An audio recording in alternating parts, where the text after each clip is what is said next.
boa noite, graça e paz. Estamos mais uma vez reunidos em torno da palavra do Senhor Jesus, onde nós estamos, pela misericórdia do Pai, expondo a carta de Romanos. E a carta de Romanos, como nós estamos meditando, nós estamos vindo nela e aprendendo doutrinas verdadeiras e doutrinas eternas.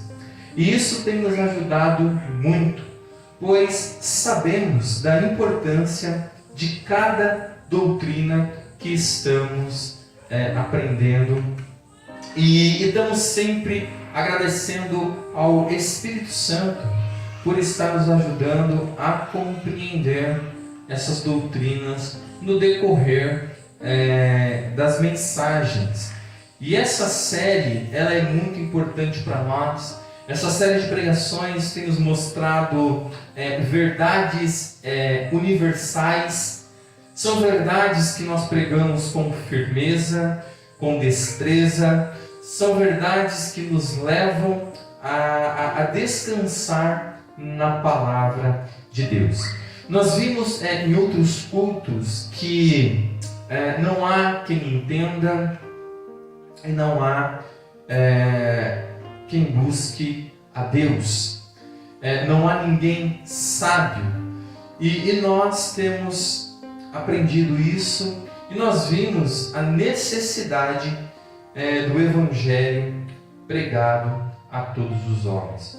E o apóstolo Paulo, nessas verdades universais que ele está apresentando para nós, nós vimos que essa rede que ele lança, como nós temos falado e frisado aqui, ela alcança todos os homens de todas as eras, de todas as nações, de todas as línguas. Não há quem escape dessa verdade. Então, não há quem entenda, não há nenhum sábio, não há. E nós vimos isso e nós meditamos no culto passado. E no culto de hoje nós vamos continuar. A expor essas verdades para que nós possamos crescer de maneira bíblica e saudável. Hoje, no culto de hoje, nós vamos meditar sobre a expressão "não há quem busque a Deus". Então isso aqui é uma verdade universal. É uma verdade que alcança e fala com todos os homens. No último culto, podemos ver, e nós vimos, a doutrina que abrange aí todos os homens. A primeira verdade é que não há quem entenda, não há ninguém sábio, espiritualmente falando. E isso nos faz refletir nessa doutrina hoje. Iremos então prosseguir no versículo e nos deparar com uma outra doutrina universal, pois o apóstolo Paulo faz isso muito bem. Isto é, uma doutrina que diz respeito a todos os homens da face da terra, sem exceção. São verdades que todos os homens precisam ouvir, todos os homens precisam ter aí o conhecimento. Com isso podemos afirmar uma verdade bíblica, pois quando lemos o que lemos em Romanos, acaba com qualquer falácia e ousadia e soberba de qualquer homem diante de Deus. Vamos mais uma vez ler o texto que diz, e podemos hoje meditar e então nos apegar nessa expressão. Nós estamos lendo Romanos capítulo 3, do versículo 9 ao 18, mas hoje nós vamos ficar na expressão "não há quem busque a Deus". Mas o texto completo, onde nós temos que extrair essas verdades universais, está entre o 9 ao 12, que diz assim: "Que se conclui? Temos nós qualquer vantagem? Não, de forma nenhuma, pois já temos demonstrado que todos, tanto judeus como gregos, estão debaixo do pecado. Como está escrito: não há justo nenhum sequer, não há quem entenda, não há quem busque a Deus. Todos se extraviaram, a uma se fizeram inúteis. Não há quem faça o bem, não há nenhum sequer. Então, nós estamos aqui no versículo 10.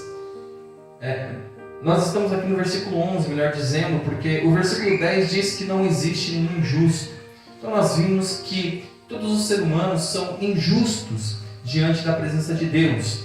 E no versículo 11, onde nós estamos meditando nesses dias, nós vimos que não há ninguém que entenda, não há ninguém que seja sábio espiritualmente falando, não há nenhum homem sábio que nasça com a sabedoria com relação às coisas espirituais. Então, por isso, nós precisamos do Espírito Santo em nossas vidas, nos auxiliando, nos ajudando, nos dando conhecimento da verdade, abrindo os nossos entendimentos, fazendo com que nós conheçamos o Evangelho de Cristo. E isso é importante para nós. Mas também há uma outra verdade, que é consequência disso que o apóstolo Paulo está falando. Se não há nenhum justo, se não há ninguém que entenda, logo também não há ninguém que busque a Deus.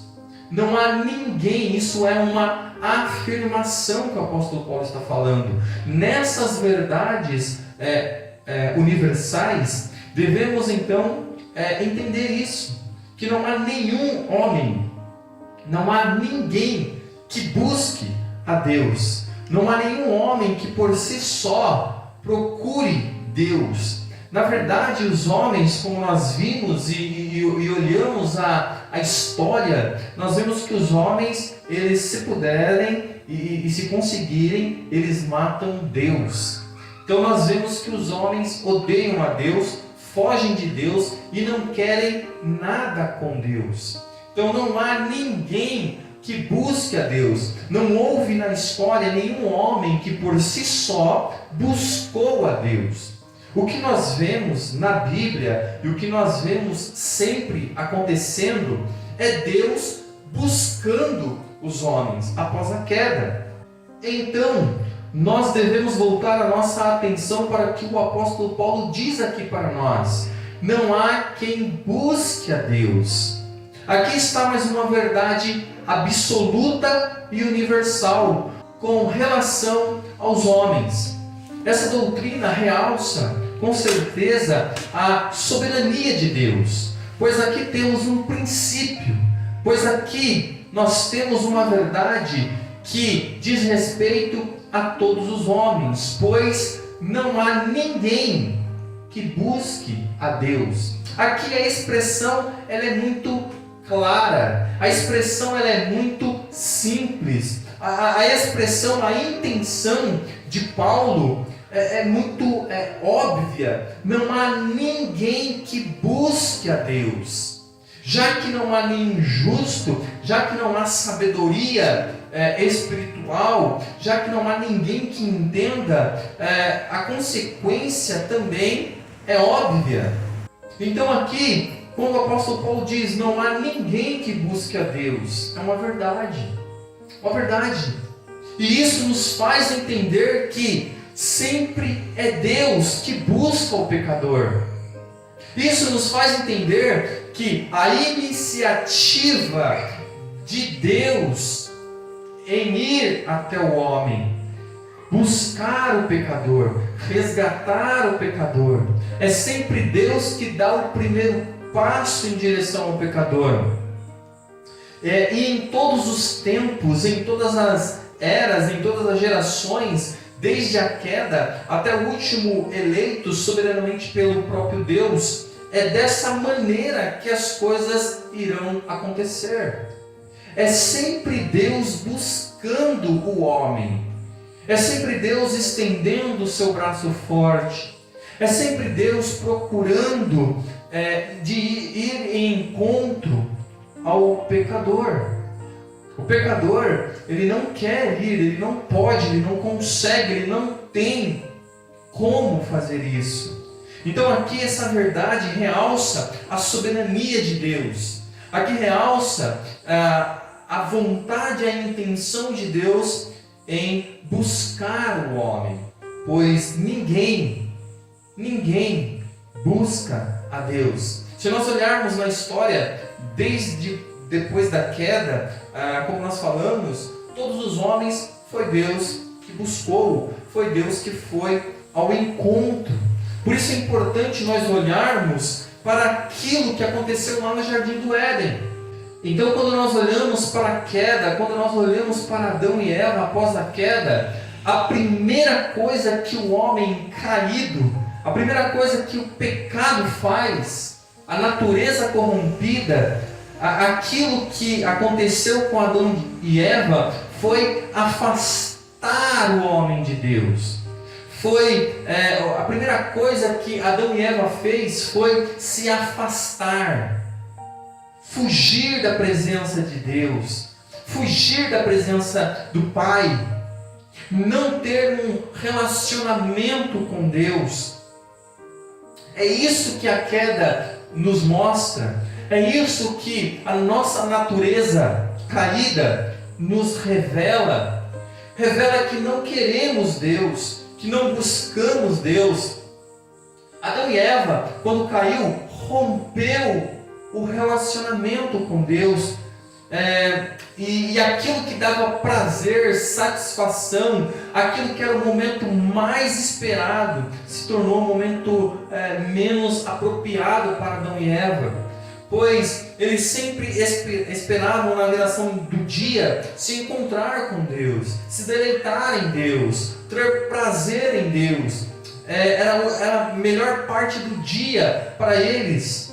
Mas após a queda, eles fugiram daquele momento, eles romperam aquele relacionamento, eles se tornaram injustos, pecadores, caídos. Eles então agora, eles queriam apenas se esconder e tentar por si mesmo uma solução para o seu pecado.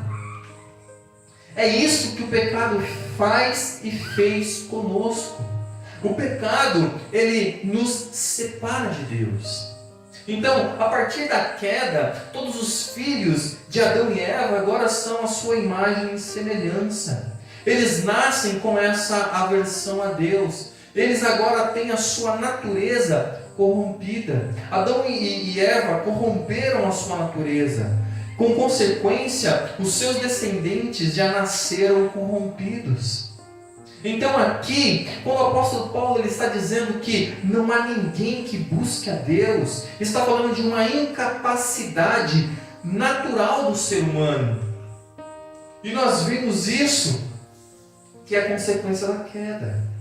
Veja, Adão e Eva, eles fugiram, eles não esperaram, eles não correram em direção a Deus, mas eles fizeram o caminho oposto.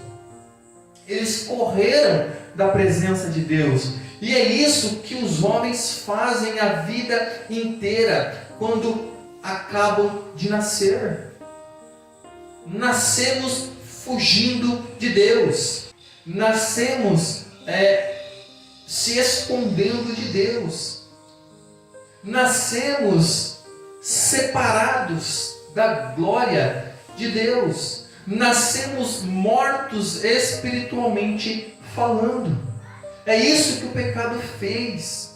No entanto, após a queda, Deus buscou Adão e Eva pelo jardim. Ele foi ao encontro deles. Ele os chamou. Eles não deram nenhum passo em direção a Deus após a queda. Antes, pelo contrário, tudo o que fizeram foi fugir, se esconder da presença de Deus.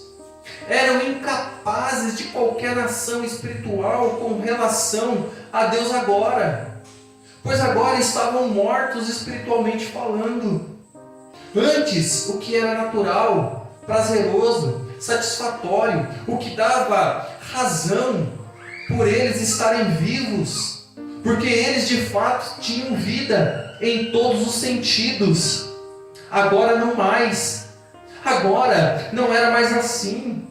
agora sua prole também nasceria dessa forma, desprovidos de vida em todos os sentidos. Sim, totalmente desprovidos da vida espiritual. Nasceriam em pecado, pois agora sua natureza é pecaminosa.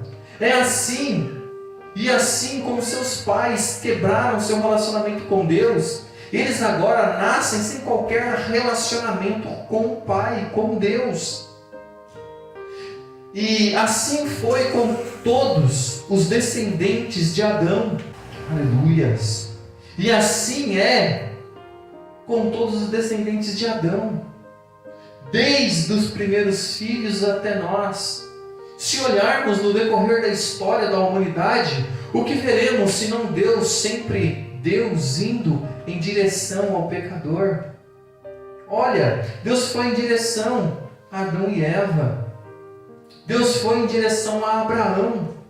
Não há um versículo específico que diga literalmente que Abraão era idólatra.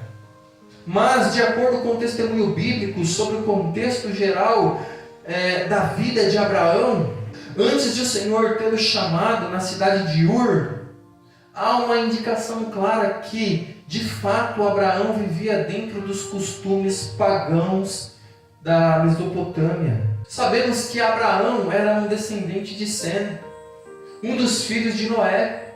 Mas parece que o conhecimento a respeito do verdadeiro Deus foi se perdendo conforme as gerações foram passando. É possível que houvesse outras pessoas no tempo de Abraão que serviam ao Deus verdadeiro. O rei Melquisedeque da cidade de Salém, por exemplo, é citado como um adorador de El Elyon, ou seja, do Deus Altíssimo. Jó, que provavelmente viveu no período patriarcal, é outro exemplo de que alguém que servia ao verdadeiro Deus. Alguns críticos até argumentam que Melquisedeque não adorava necessariamente Yahvé, mas o fato de Abraão ter pagado o dízimo a ele e a forma como o restante das escrituras se refere aos sacerdotes de Melquisedeque como um tipo de sacerdócio de Cristo, não deixa qualquer dúvida de que Melquisedeque servia mesmo ao Senhor. Mas tudo que falamos até agora é só para realçar o que aconteceu com Abraão antes do seu chamado. Diante da evidência de que Melquisedeque tinha o conhecimento do Deus verdadeiro, o mesmo não poderia ser dito sobre Abraão antes do seu chamado. Uma coisa que devemos considerar quando pensamos sobre se Abraão era idólatra ou não, é que o patriarca de Israel aparece pela primeira vez na Bíblia como um homem idoso. Isso significa que não temos disponível nenhuma fonte confiável sobre a infância e a juventude de Abraão. Alguns antigos escritos judaicos até procuram preencher essa lacuna, trazendo supostas informações sobre a vida de Abraão antes do seu chamado. O livro dos Jubileus, por exemplo, diz que Abraão começou a entender que a família de seu pai era idólatra na adolescência. E desde então, supostamente, ele teria começado a orar ao Criador. Inclusive, ele teria até tentado converter seu pai e queimado os seus ídolos. Por outro lado, há outros escritos na tradição judaica que dizem exatamente o contrário.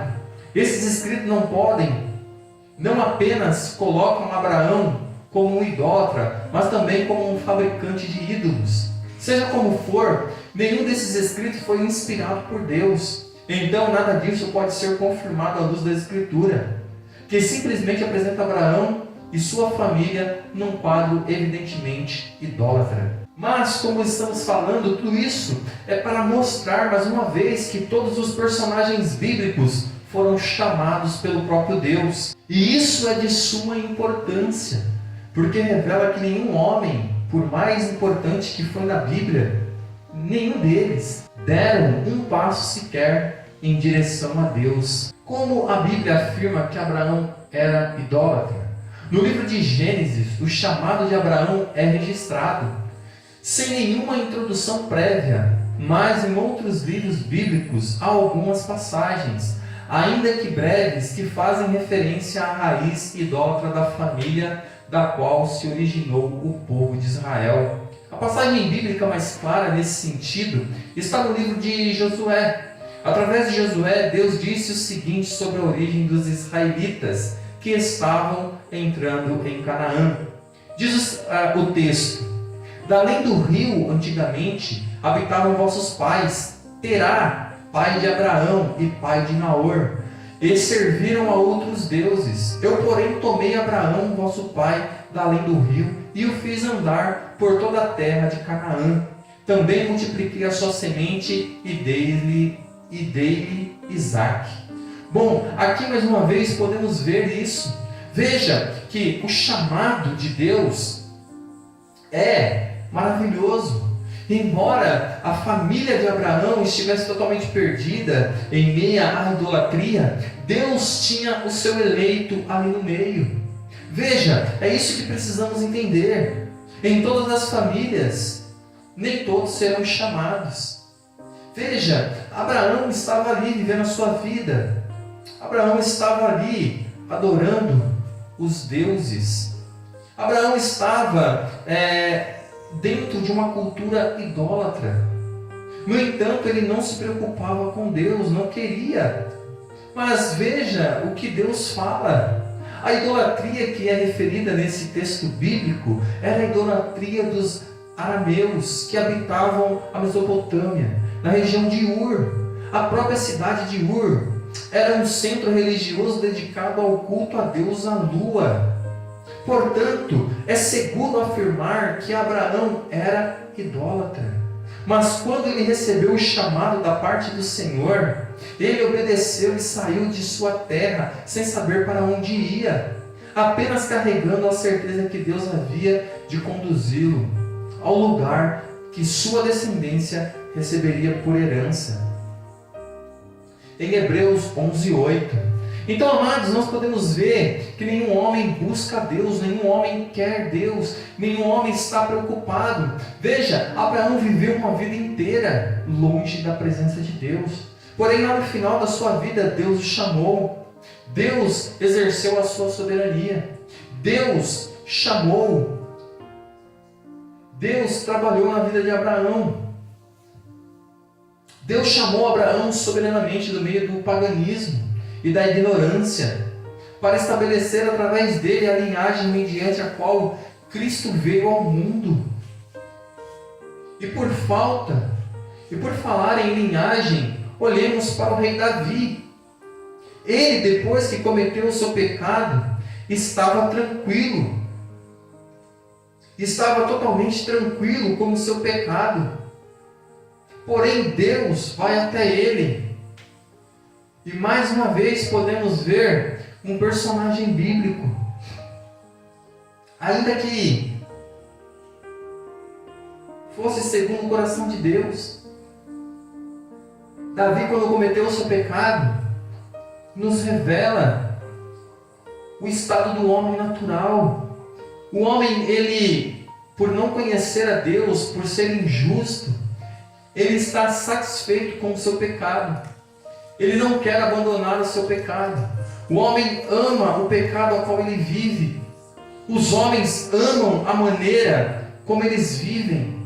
Não há nenhum ladrão que não esteja satisfeito com seus roubos. Não há nenhum adúltero que não esteja satisfeito com seus adultérios.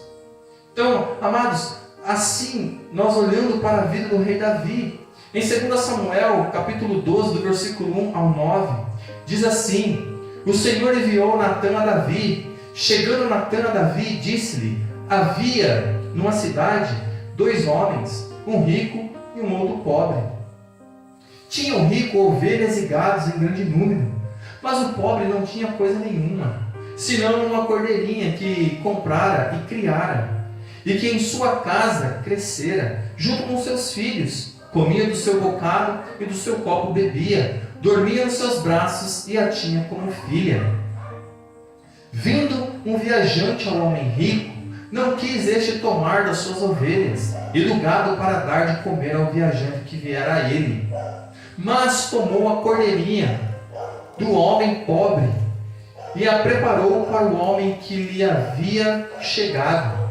Então o furor de Davi se acendeu sobremaneira contra aquele homem, e disse a Natã: tão certo como vive o Senhor, o homem que fez isso deve ser morto. E pela cordeirinha restituirá 4 vezes, porque fez tal coisa e porque não se compadeceu. Então disse Natã a Davi: tu és o homem, Davi. Assim diz o Senhor, Deus de Israel: eu te ungi rei sobre Israel, e eu te livrei das mãos de Saul. Dei-te a casa do teu senhor e as mulheres do teu senhor em teus braços, e também te dei a casa de Israel e de Judá. E se isso fora pouco, eu teria acrescentado tais e tais coisas. Por quê? Pois desprezaste as palavras do Senhor, fazendo o que era mal perante ele. A Urias, o heteu, feriste a espada, e a sua mulher tomaste por mulher, depois de matar com a espada dos filhos de Amon. Depois disso, ele escreve o Salmo 51.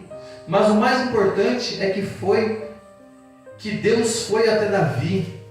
Deus foi até o pecador. E aqui nos mostra, mais uma vez, que o homem, ele por si só, ele não quer se arrepender dos seus pecados. O homem por si só, ele não quer abandonar a sua forma errônea de viver. E outra coisa que aqui nos revela é que Davi que o homem sempre vai ver o pecado do outro como terrível, ainda que o pecado que o outro cometa seja o mesmo dele. E isso mostra a nossa hipocrisia. Isso mostra a nossa ignorância espiritual. Mas aqui, o que nós queremos frisar com a história de Davi é exatamente isso. E embora Davi estivesse na presença de Deus, ele não se arrependeu. Então veja a busca de Deus. Veja que o arrependimento, veja que ir até Deus para o homem é impossível. Mas Deus sempre vem até o homem. E quando Deus vem ao homem, gera nele arrependimento, gera nele vida espiritual, gera nele sabedoria espiritual, gera nele uma justiça que é imputada através de Cristo em nós. E é claro, depois que Davi comete toda essa atrocidade, ele escreve o Salmo 51. Mas antes disso, então, devemos nos lembrar da sua queda. Então, mais uma vez, podemos ver isso. Então, quando alguém vem com aquela conversa, sabe, mas e se o homem passar a vida inteira buscando Deus? Né? As pessoas dizem, mas essa pessoa querer Deus, e se a pessoa buscar Deus, quer dizer então que o homem nunca vai encontrar? Não, a Bíblia diz que não. A Bíblia diz que não há ninguém que busque a Deus. Não há ninguém, nenhum homem na face da terra que esteja à procura de Deus. Então não existe tal pessoa. O que existe, de fato, é Deus buscando pecadores. Seja Adão e Eva, seja Abraão, seja Moisés, seja Jacó, seja Noé, seja Abraão, Isaac, seja quem for, seja Davi, seja os discípulos, qualquer homem, o que nós vemos é sempre Deus buscando os seus eleitos. O que vemos é Deus exercendo a sua soberania. O que nós aprendemos hoje, o que nós estamos aprendendo é que o homem está morto e ele não busca Deus. O homem por si só, se Deus deixar o homem por si só, o homem nunca buscará a Deus. E é isso que nós temos visto. Veja, não há sabedoria. Não há ninguém que busque a Deus.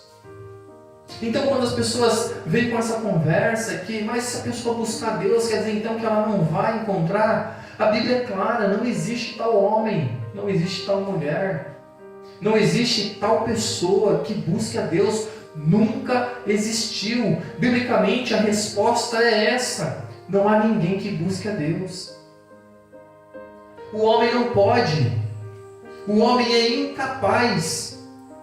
Naturalmente o homem não pode buscar a Deus. A sua natureza despreza a Deus.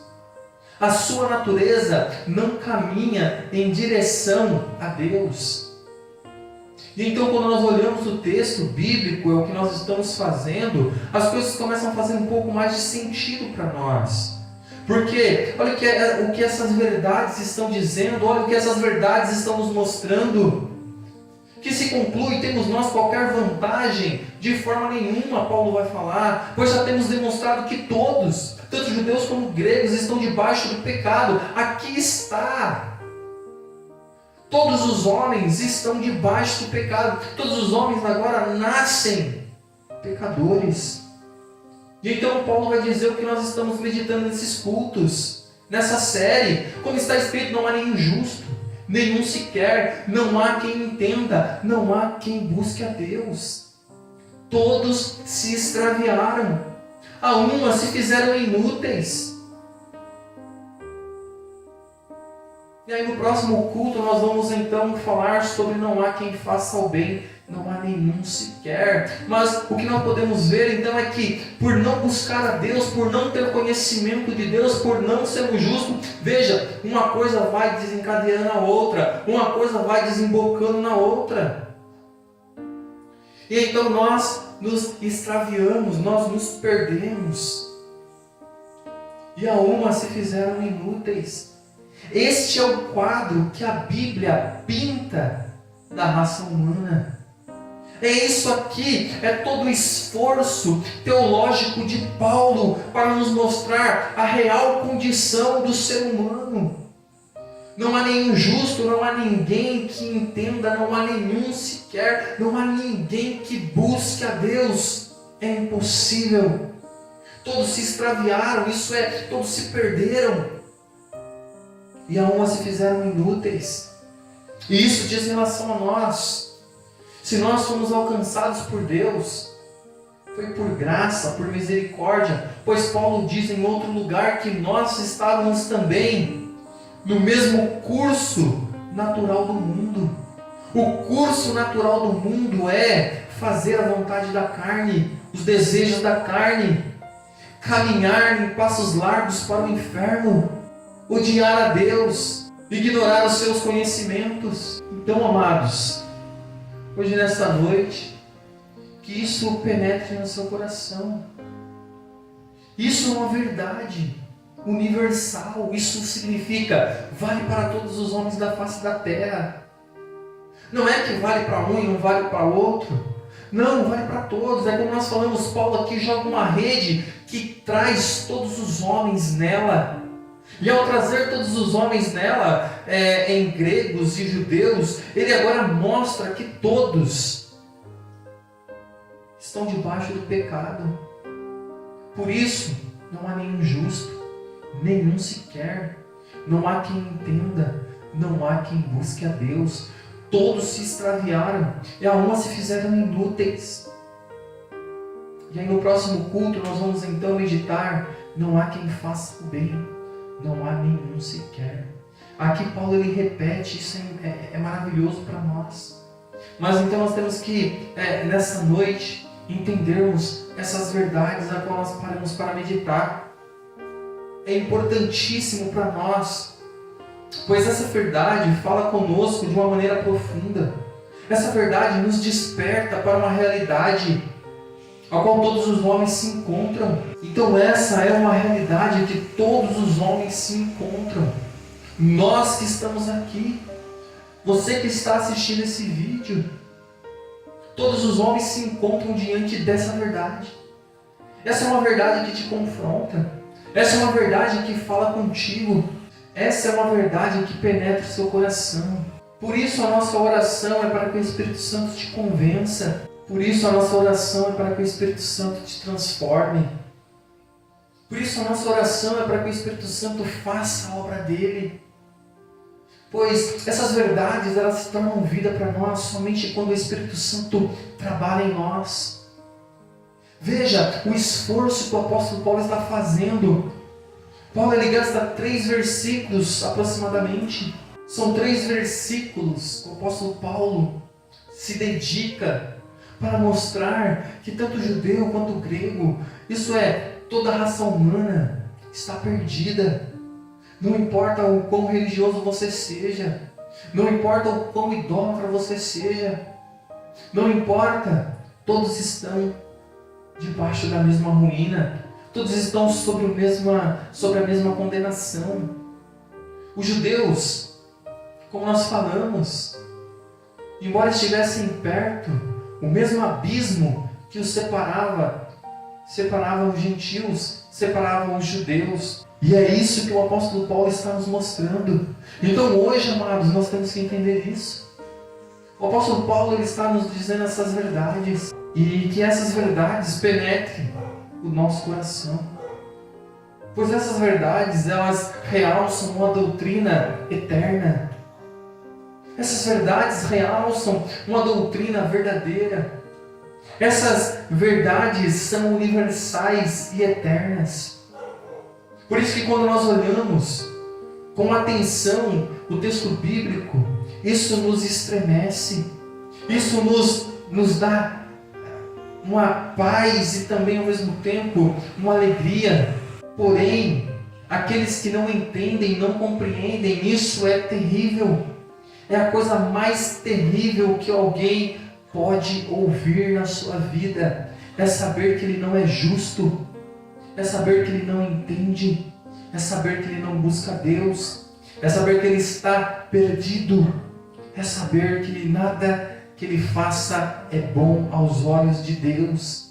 Essas verdades, amados, são essas verdades que nos fazem entender o Evangelho. Por isso hoje, nessa noite, que a palavra de Deus penetre os nossos corações.